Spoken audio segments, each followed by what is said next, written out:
है पाप और पुण्य, स्वर्ग और नर्क, शारीरिक कर्म और मन के कर्म।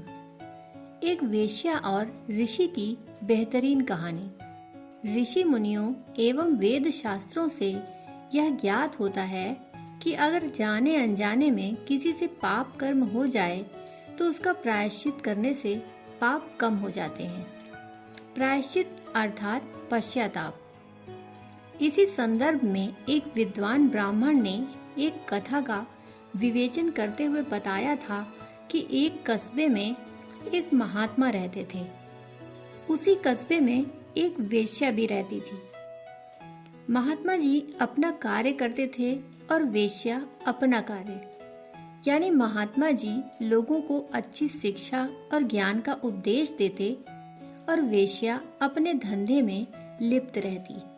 लेकिन वेश्या रोजाना सुबह के समय जब नहा धोकर अपने काम पर बैठती थी तो उससे 2 मिनट पहले भगवान की मूर्ति के सामने बैठकर अपने अपराधों की क्षमा मांगती, फिर अपने काम में लिप्त हो जाती।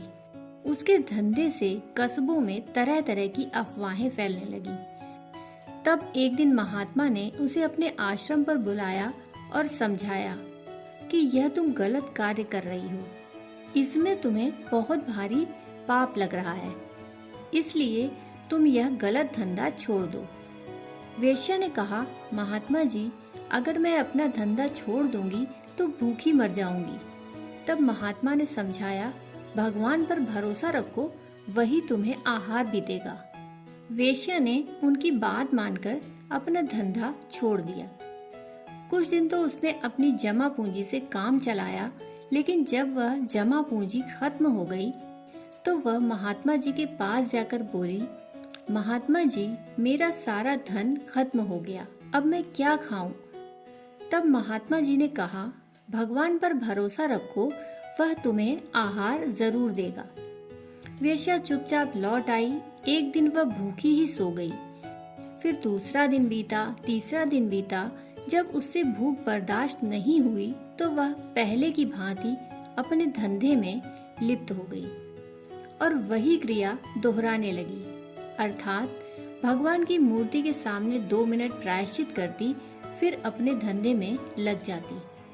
संयोगवश ऐसा हुआ कि कुछ ही दिन बाद महात्मा जी का देहांत हो गया और उसी दिन वेश्या की भी मृत्यु हो गई। दोनों की आत्माएं उनके शरीर से निकलकर यमराज के दरबार में गईं। धर्मराज ने वेश्या और महात्मा जी दोनों के पाप और पुण्य का लेखा जोखा किया।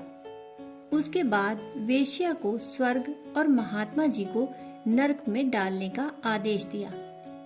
महात्मा जी ने यमराज से कहा, हे धर्मराज, आपके दरबार में अन्याय हो रहा है। मैंने जीवन भर लोगों को अच्छे मार्ग पर चलने का उपदेश दिया, फिर भी आप मुझे नरक में डाल रहे हैं। जबकि वेश्या ने जीवन भर पाप कर्म किया, उसे स्वर्ग दे रहे हैं। यह आपका कैसा न्याय है? तब यमराज ने महात्मा जी से कहा, हम धर्मराज हैं, हमारे दरबार में कभी अन्याय नहीं होता। देखो, उधर पृथ्वी लोक में आपके शरीर को लोग गाजे बाजे के साथ अंतिम संस्कार के लिए ले जा रहे हैं। वहां आपकी समाधि बनाकर पूजा करेंगे। चूंकि आपके शरीर ने, आपके मुंह ने प्रवचन किया था, इसलिए आपके शरीर की सद्गति हो रही है, लेकिन आपके मन में परमात्मा के प्रति वास्तविक प्रेम नहीं था, बल्कि आपके मन में नाम कमाने की, चारों ओर प्रसिद्ध होने की लालसा थी। आत्मा से कभी आपने परमात्मा का सुमिरन नहीं किया, इसलिए आप नरक में ले जाए जा रहे हैं। उधर दूसरी ओर वेश्या को देखो, उसने शरीर से पाप किया था, अतः लोग उसके शरीर के साथ अच्छा व्यवहार नहीं कर रहे, उसके शरीर को घसीटकर नाले में फेंक रहे हैं। परंतु वह अपने काम से पहले 2 मिनट ही सही, किंतु सच्चे मन से भगवान की मूर्ति के सामने बैठकर अपने पापों का प्रायश्चित करती थी, इसलिए उसकी आत्मा को स्वर्ग प्राप्त हो रहा है। प्रायश्चित करने से सारे पाप नष्ट हो जाते हैं, यह बात आप भी भली भांति जानते हैं। किंतु आप में तो नाम कमाने का भूत सवार था, अतः जिसने जैसा किया उसे वैसा ही मिला। यह कहानी उन लोगों के लिए बिल्कुल सटीक उदाहरण है जो कि यह कहते हैं कि हम दूसरों के साथ अच्छा तो करते हैं, परंतु हमारे साथ ही बुरा क्यों होता है।